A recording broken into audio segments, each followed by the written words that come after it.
तो दोस्तों नमस्कार।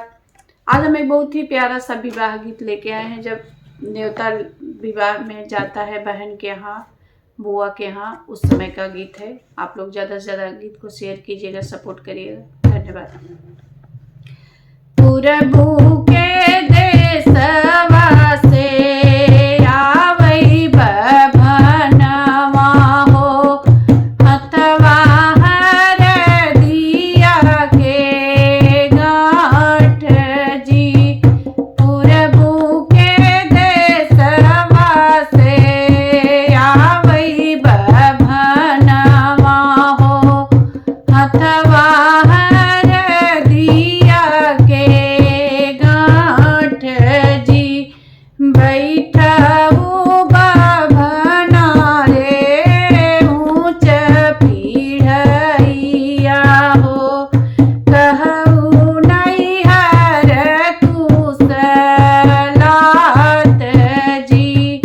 बैठऊ बभना रे ऊँच पीढ़िया हो, कहू नैहर कुशलात जी। तोहरे नैहर बेटी के मकुशल बाटई, तोहरे नी भैया के बियाह जी। तोहरे नैहर बेटी के मकुशल बाटई, तोहरे नी भैया के बियाह जी। मचिया ही बैठली सासु बढ़ई तीनी, सुन सासु यार हमार जी।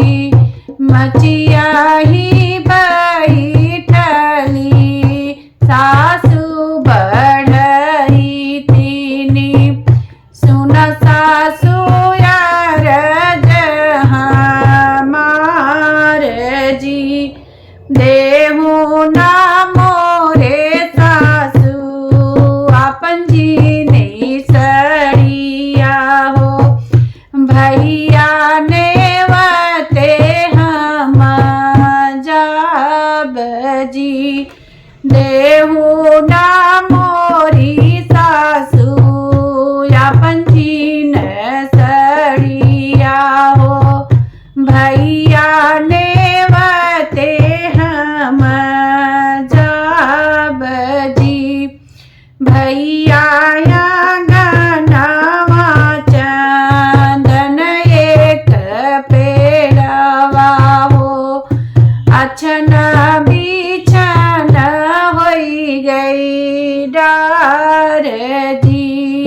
भैया गनवा चंदन एक पेड़वा, अछन बिछन होई गई डारी जी।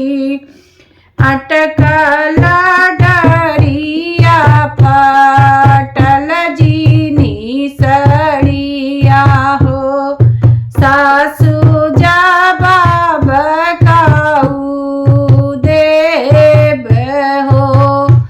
अटकल डरिया फटल जीनी सड़िया हो, सासु जवाब काऊ देव जी।